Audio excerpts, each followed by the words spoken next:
इंसानियत के वजूद के तारीख तरीन अंधेरों में एक ऐसा लफ्ज़ है जो कि हर सुनने वाले के दिल में दहशत डालता है। कत्ल। शिकारी और शिकार के दरमियान एक ऐसा मौत का नाच जो कि रूह को तड़पा देता है। हम आए दिन खबरों में सुनते रहते हैं कि किसी ने किसी को कत्ल कर दिया। हमारी आज की वीडियो का टॉपिक भी एक कत्ल पर ही है, एक 6 साल की मासूम सी बच्ची का कत्ल।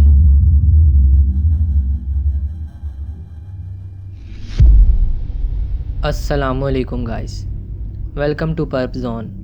उम्मीद है आप सब खैर व आफियत से होंगे।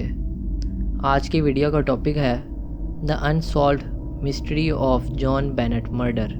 आपका टाइम ज़ाया ना करते हुए वीडियो को स्टार्ट करते हैं। जॉन बेनेट रैमज़ी एक बहुत ही प्यारी बच्ची थी। सिर्फ 6 साल की उम्र में वो इतनी खूबसूरत थी कि उसने ब्यूटी कॉन्टेस्ट भी जीत लिए थे, जिसकी वजह से जॉन बेनेट काफ़ी मशहूर भी होने लग गई और मीडिया की तवज्जो भी अपनी तरफ खींच रही थी। 25 दिसंबर 1996 को रैमज़ी फैमिली क्रिसमस पार्टी से वापस आई और सब अपने अपने रूम्स में सोने के लिए चले गए। अगली सुबह जब सब उठे तो पैट्सी रैमज़ी, जो कि जॉन बेनेट की माँ थी, उसको अपने ही घर में एक ख़त मिला, जिसके फ़ौरन बाद उसने अपनी बेटी को ढूंढना शुरू किया, मगर वो ना मिली। लेकिन उस ख़त में ऐसा क्या था?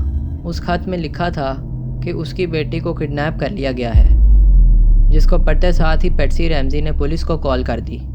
पुलिस फ़ौरन आती है और जॉन बेनेट को ढूंढना स्टार्ट कर देती है।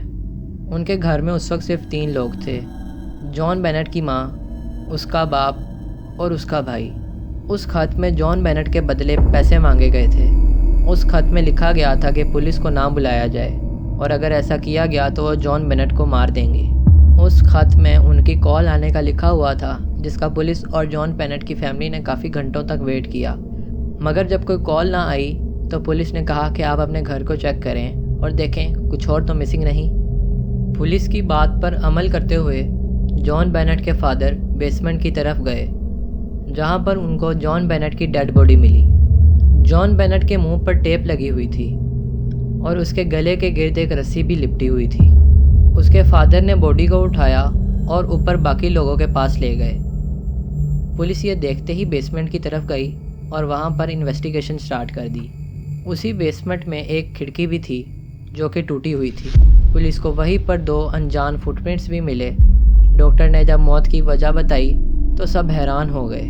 उस मासूम सी बच्ची को तब तक किसी भारी और मजबूत चीज़ से मारा गया जब तक उसकी सांसें रुक नहीं गई। उसके आईब्रोज और चीज़ की तरफ भी काफ़ी ज़ख्म थे और उसका स्कल भी फ्रैक्चर्ड हुआ था। उसके कपड़ों पर किसी का डीएनए भी मिला था, जो बहुत से लोगों से मैच करने की कोशिश की गई, लेकिन वो किसी से मैच ना हुआ। डॉक्टर्स के मुताबिक उसने लास्ट टाइम पाइनएप्पल्स खाए थे, लेकिन उसके पेरेंट्स ने कहा कि हमने तो उसको पाइनएप्पल्स नहीं खिलाए। लेकिन उनके घर के किचन में एक पाइनएप्पल का बाउल था जिस पर उसके भाई के फिंगरप्रिंट्स थे। उसका भाई उस वक्त 9 साल का था। अब उस ख़त के बारे में बात करते हैं जो कि पैट्सी रैमज़ी को मिला था। वो ख़त पैट्सी की अपनी नोटबुक के पेजेस से लिखा गया था। ये ख़त 3 पेजेस का था। किडनैपर्स ने फैमिली से $1,18,000 की मांग की थी। यह नंबर काफ़ी अजीब है, जिसके पीछे एक वजह है। 1,18,000 जॉन बेनेट के फादर को उस साल बोनस में मिले थे और किडनैपर्स ने यही अमाउंट मांग ली। यह सुनने में काफ़ी अजीब लग रहा है। इसके अलावा उस ख़त में लिखा गया था, अगर आपने पुलिस को बुलाया तो 99.2% श्योर आपकी बेटी को मार दिया जाएगा, और अगर आप वक्त पर पैसे देते हैं और पुलिस को इन्फॉर्म नहीं करते तो 100% आपकी बेटी को ज़िंदा वापस किया जाएगा। इस लाइन में एक हैरान कुन चीज़ है, किडनैपर्स ने 99.2% ही क्यों सेलेक्ट किया? वो 90% या 95% भी तो कह सकते थे। वैसे अगर तुम्हें इसके बारे में कोई आइडिया है तो कमेंट करके ज़रूर बताना। इस सब के बाद पुलिस का शक सीधा उसकी फैमिली पर गया, लेकिन जब डीएनए सैंपल मैच किया गया तो वो मैच नहीं हुआ।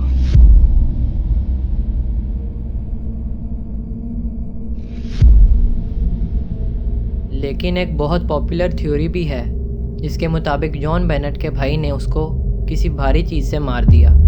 अब पेरेंट्स दोनों बच्चों को खोना नहीं चाहते थे, क्योंकि उन्होंने एक को तो खो दिया, तो उन्होंने ये सब ड्रामा किया जैसा कि मैंने पहले बताया, जॉन बेनेट के पेट से पाइनएप्पल्स मिले थे और उनके घर के किचन में पाइनएप्पल बाउल भी था जिस पर उसके भाई के फिंगरप्रिंट्स भी थे।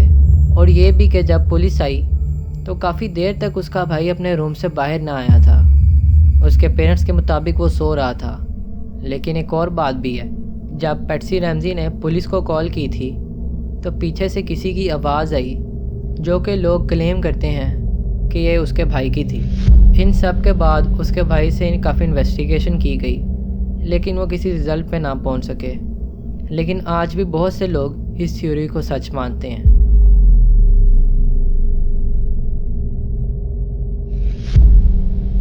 एक और थ्योरी भी है जिसके मुताबिक जॉन बेनेट का मर्डर उसके अपने पेरेंट्स ने किया है, जिसके पॉइंट्स कुछ इस तरह हैं कि जो ख़त मिला था वो पैट्सी की अपनी नोटबुक के पेजेस से था और पेन भी पैट्सी का ही यूज़ हुआ था। उसमें जो रकम मांगी गई थी वो 1,18,000 थी जो कि उसके बाप के बोनस के बराबर थी। आखिर ये किसी और को कैसे पता होगी? जब उसके पेरेंट्स की राइटिंग उस खत से मैच की गई तो वो मैच नहीं हुई। लेकिन उन पर शक और बढ़ने लगा उनके मीडिया पर इंटरव्यूज़ के ज़रिए। वो काफ़ी ज़्यादा वियर्ड एक्ट कर रहे थे। इसके बाद 2008 में उनको बेकसूर करार दे दिया गया। लेकिन फिर भी बहुत से लोगों के मुताबिक इस कत्ल में उसके पेरेंट्स का हाथ हो सकता है।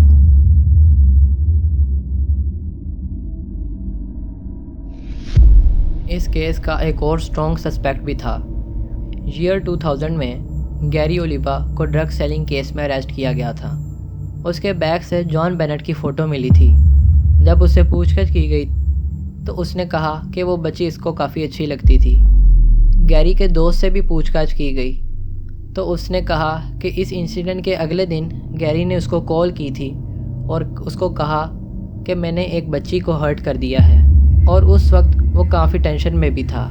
पॉइंट टू बी नोटिस्ड, जब इन्वेस्टिगेशन की गई तो पता चला गैरी उस वक्त उसी इलाके में था जहाँ पर यह सारा वाक़या पेश आया।